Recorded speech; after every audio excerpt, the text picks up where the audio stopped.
Very similar. A little bit more pressure, but he's got his own flavor to it. But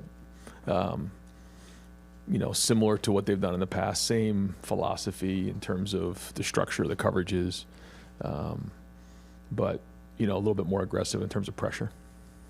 Far left, Joe Nugent, WCMH. Do you find yourself managing emotions at this point of the week with knowing what is coming on Saturday? I think this part of the week you're putting the plan together and you really try to make sure you're focusing on the process right now, because you only can really control what you can control. And every time you can start getting focused on things that don't matter, you got to get right back into your work. And that was the message to the guys on Sunday. And so that's it. We're going to really focus on the process, the same process that we've been working on all year. Everything that we do in the offseason, every decision that's made in terms of the coaching staff, the roster, how we practice, schematics is all working towards this moment right here. So let's just go to work, trust the process, and focus on what we're going to get done today. Fourth row left, Tony Girdman, Buckeye Huddle. Ryan, you got bringing guys in from the portal who have all played in rivalry games. They've experienced it. What do you tell them when in the recruiting process and then in January and February and April and things about this rivalry? Yeah, well, in the recruiting process, you make sure that that's when they commit, that's the number one goal. Understand that, for everybody in the program, that is the number one goal when you come here is to win this game.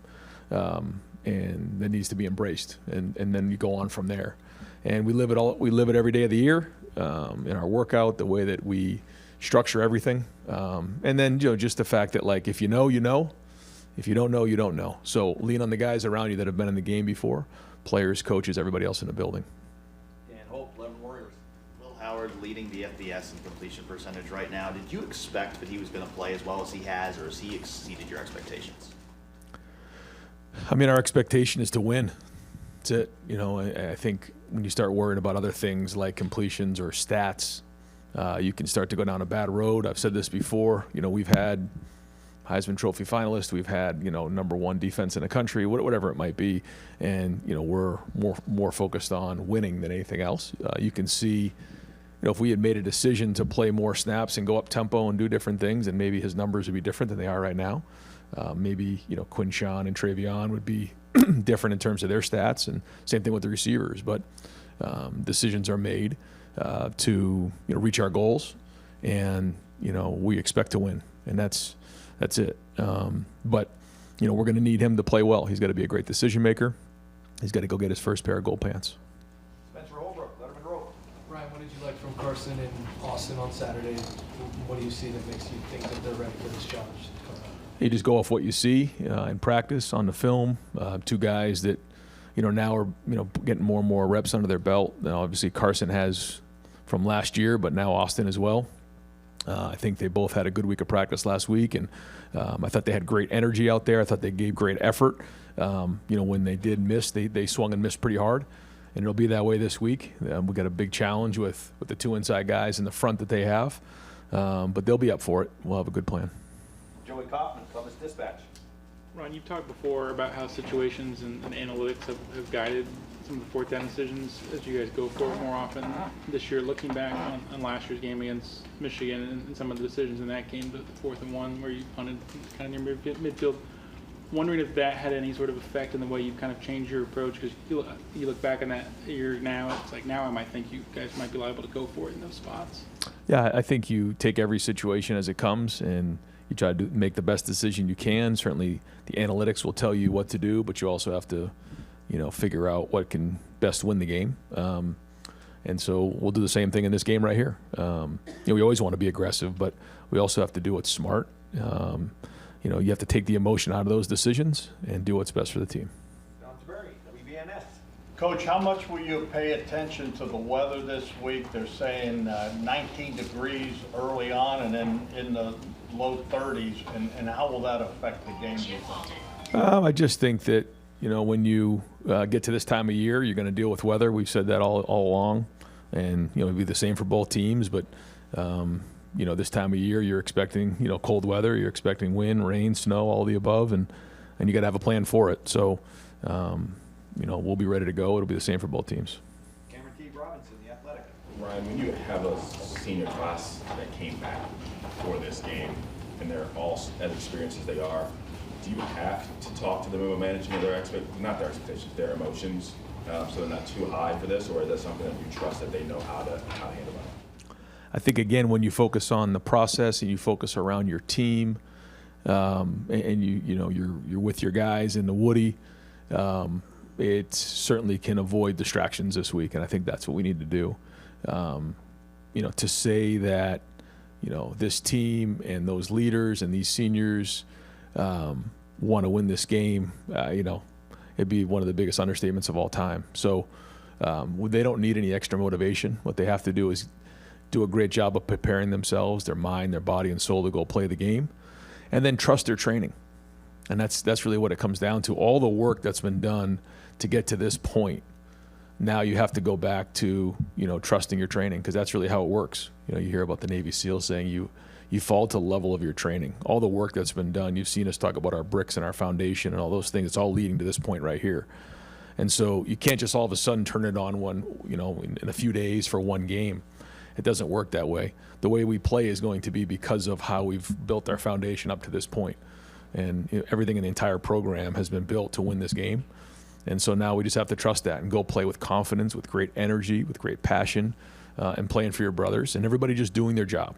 Like, I think sometimes it's easy in a game like this to try to do something, extraordinary. The only thing that needs to be extraordinary is their effort. Everything else, they just need to do their job. Bill Landis, Kings of the North. Ryan, your guys' third down efficiency is down a little bit from what it's been historically here, but I think your fourth down efficiency is maybe the best it's been since you've been here. I guess, how do those two things marry up, and are you, I don't know, are you concerned at all about the third down efficiency, or is it okay given how good you guys have been on fourth down? No, we want to be great on third down. I think third and fourth down are very similar, so at the end of the day, at the end of the game, we'll kind of put those together and go, combine those numbers and statistics. But yeah, we want to convert on third down, and conversion on third down is going to be critical in this game. We know the situations play a big part of this game, always has. So we need to be efficient on third down, and a big part of that is what you're doing on first down. If you get yourself into third medium, third manageable, short yardage, the percentages go much higher than when you're in third long, and we were in a few of those the other day. Stephen Means, Cleveland.com. Whether it's what Chris did in 2018 or Garrett in 2019, what do you see in a freshman that lets you know that they're ready for a moment like that? You don't know until they're in it, but again, you just go back to your training and what you see in practice every day. And that's two examples of guys who stepped up in this moment, and that's what's on the table in a game like this. So again, guys who are playing this for the first time, you don't know till you've been in it, but ultimately you just need to do your job at a high level and play with great emotion and passion. And every play is just amplified, every inch is amplified, every yard is amplified. That's just the way it goes. But ultimately, it's still football, and you just got to go play the same way you've played, and trust your training. That's what it comes down to. So, again, that goes back to diving into a great week of preparation, getting on the film, making sure you're prepared. Pat Murphy, 24/7 Sports. Ryan, you've mentioned a few times in the past about the winner of this game generally being, or has been, the team that's run the ball better. How do you, with that in your mind, how do you go into the game approaching things offensively, wanting to run your offense, but also knowing that has been such a key in this rivalry? Well, that's how you control the game on both sides of the ball. So that's something that has to be done. And you just look historically that's how you win the game. But that's not the only thing. There's a lot that comes with it. And so, like every game we go into, we'll work hard to do what we think best helps us win the game. But yeah, the team who runs the ball and the team who stops the run is going to win the game. Dave Holmes, WSYX. Yeah, Ryan, I think there's a fascination in how coaches handle this week behind closed doors. Some people think you want to be loose and confident, portray that. Other people think you might want to ratchet up the intensity. What kind of image do you try to portray to your team during this week? Well, I think when you live it year round, you don't need to put any extra emphasis on it this week. Our guys know, especially with a veteran team. So what you do is everything that you've done leading up to this point has to be about winning this game. And so, we put a big emphasis on the situations, winning the situation. You heard me talk about the turnovers and the X plays and the rushing yards, third down, red zone. We go through that after every single game when we do our champions. Grading out a champion, grading over 80%, being the hardest playing team in the country. Like, all of those things come into play. So we've been training all year for this moment, and now we just need to go do it again. And that's the idea, so that you're not all of a sudden putting more emphasis or more pressure on the guys. I mean, they know it's at stake. And so, again, focus on the process, focus on what we've done up to this point, the foundation that's been built, and then go play with our hair on fire. Austin Ward, podcast. Ryan, 3 weeks ago, before Purdue, you'd said that special teams had not been a plus for you guys. What all have you changed to get the results you've had since then? And is kickoff return, is there still something left there? Yeah, I think there is. We'll take that on a week-to-week basis. I think the first thing is, we did make some changes personnel-wise, which was great. But I also think we just kept cracking the rock. We just kept swinging at it and stayed with it. Guys believed in it, but again, believed in the process, because there were some opportunities. And it happens a lot on special teams. I'm sure you heard coaches talk about, well, 1 block away or 2 blocks away. We weren't on the last couple games. We were there, you're playing the opponent that you're playing, but you're also putting on film for your next opponent what's going on. And so, we have our best players on special teams. I think they're believing right now that they can make a difference. We're going to need to do that and be a plus in this game as well. Tim May, Letterman Row. Thank you, Jerry. Ryan, have you sensed since maybe the last part of the fourth quarter against Nebraska a continual crescendo from this defense, and what do you attribute it to most of all? I don't know about that. I just think that we know what we need to do, and our guys are trying to win every single play. That's it, and trying to get better with every single play. And I think the staff and the players are working together to put together a great plan for this one right here. And then we got to go put it on the field this week, figure out what fits, and then go get it. But I think that every week, we've talked about this before, you have to upgrade. You got to get better week after week and figure out, what are the things that have gone well, get them better. What are the things that haven't gone well, and then obviously get those fixed. And I think that's just a process of during a season. And when something doesn't go well, you got to address it, and you got to have honest conversation and address those things. So even coming out of this past game, there was a lot of things that we had to get fixed and addressed, and we'll continue to do that this week. But I do think our defense is playing with confidence, and they'll have to start right from the jump on these guys. Pass rush especially has come on, it appears. Do you agree with that? Yeah, we just look at the production and the numbers, but that doesn't mean anything for this game. Again, we've said this before, nothing that you've done in the past has anything to do with what's going on moving forward. You got to go do it this week and put it back on the field, because everything you've been doing up to this point should lead you to have confidence in what you're doing, but it doesn't necessarily mean you got to go do it. You got to go do it. Rob Aller, Columbus Dispatch. Ryan, you like to say this is a player's game. Right. You played the game, and then you transitioned to coaching. I'm just curious, when you're on that sideline, what's it like knowing that you can only take it up to a certain point, and then it's those guys on the field? Is that frustrating at times, tough, exhilarating? I mean, that's got to be a little tough thing to handle. That's the difference between playing and coaching, right there. Yeah. When you're playing, as a coach, you try to control everything you possibly can. And that's why I think I've said to you before, I get more worked up right now during the week than I do later in the week, because I know this is the impact that us coaches can have, making sure we're putting the right guys in the right spots to be successful, making sure our best players are where they need to be, training during the week to make sure we're ready to go. And then as we get closer, it's a player's game, and the player's got to play. But, in this game right here, I'm going to be right there with them, swinging as hard as I can with them, giving them confidence on the field. They're going to play with great passion in this game, and just making sure that we have answers for them during the game. And that's what coaching's all about, giving them answers and making sure they're in an environment to be successful. And then identifying the things that, didn't go right and getting them fixed. But all in a process to get to right here, right now. Dylan Davis, Delaware Gazette. Jelani's had to play a lot, obviously, given injury. The word consistency is always starting out with him, just about being more consistent. Has he got to a point now where you feel like he's 100% trustworthy to put on the field in any situation, even if, Yeah, we need Jelani to give us real snaps, and it was good to see him get that touchdown. That was big. He's made some big blocks for us this year. So you just, you never know in games like this when your number is going to get called in a big moment. And, we've seen that before in years past. So, no matter who it is, everyone's got to step up their game, and the tight ends will have a big part of this game as well. Stephon Obviously, none of the games this season are of this magnitude, but do you feel like there's stuff from Oregon week, Penn State week that your guys can take just about the way they handled some of the bigger matchups, the matchups that are talked about different than others going into this game? Yeah, I mean, there's nothing quite like this game or this stage, and but it has been good for us to get tested this year, to work through some of those issues. We've gone down in games, we've lost the game, we've been through some adversity, in big games, early in the Penn State game, even last week. But I think all that, adds to the character and resilience of your team, knowing that no matter what comes at us on Saturday, we'll know how to react. But this one's different. Adam Kane, WBNS. When you look back on the last 3 years, we've heard a lot of guys say it's personal. How does that affect you? How much do you look at those games, and how does this team channel what's happened over the last 3 seasons? Yeah, I think it's like I said, what's happened in the past has really nothing to do with what's going on right now. And I think the focus has to be on each other and playing so hard for the love of your teammate, not so much what's going on across the field.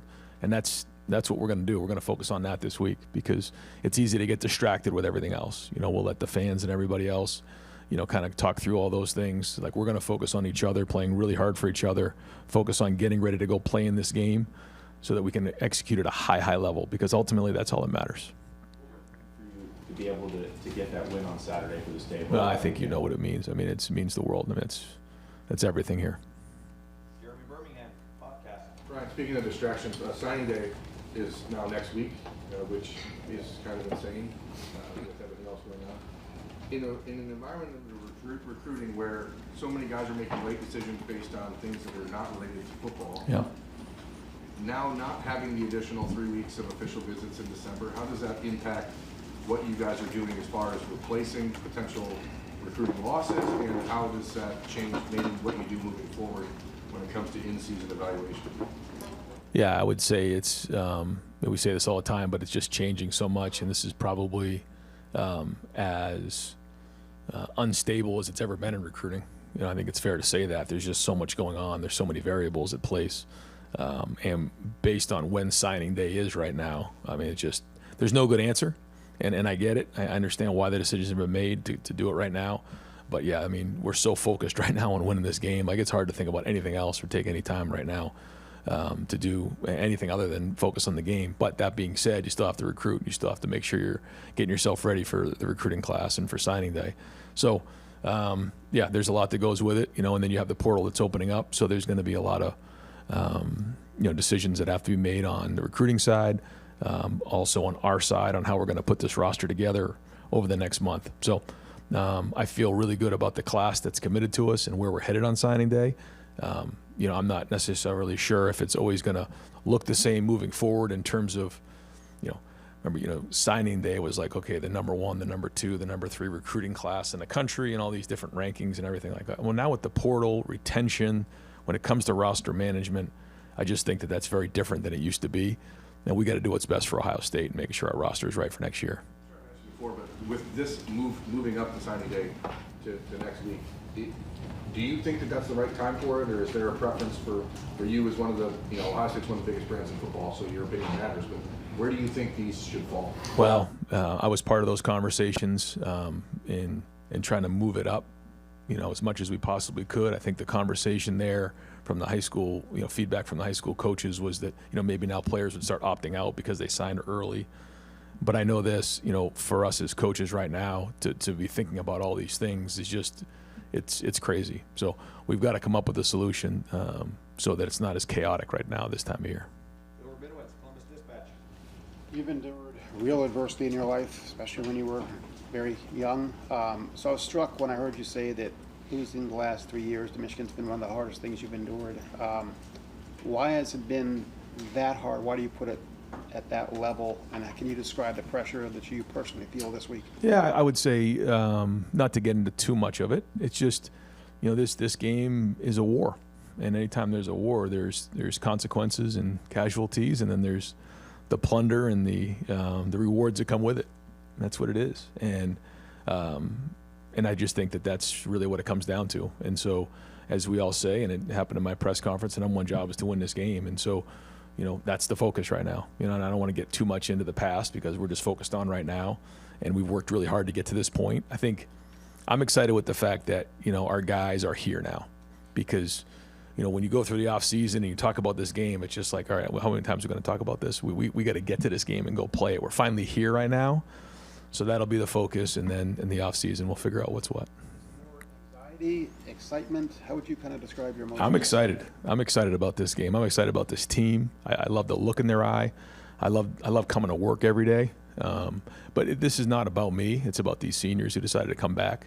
They want to have a pair of gold pants. They want to have hardware. So that's what motivates me, and I'm excited for them so they can go out there and play this thing and go win it. Last question, Steve Hellwagen, 24/7 Sports. Yeah, Coach, this last stretch, 3 of the games you were in the 170 range rushing, but Nebraska and Indiana, you guys failed to get to 100. In terms of rushing, we know what Michigan has been able to do against you guys, rush defense the last few years. Do you go into this with a strong sense that you're going to be able to establish the run, and will it maybe take some unorthodox thinking or different ways to attack that? Well, I think we don't have a choice. We have to if we're going to win the game. So we'll always do what we think is best, but it comes down to everybody executing at a high level and physicality, and our running backs got to get downhill and find all those hidden yards. Our offensive line has got to get movement up front and handle their front. They have a good front. There's no question about that. But that's not going to change our attack. I mean, we got to do what we've done and trust our preparation and go get it. So yeah, I mean, the team who runs the ball is going to control the game.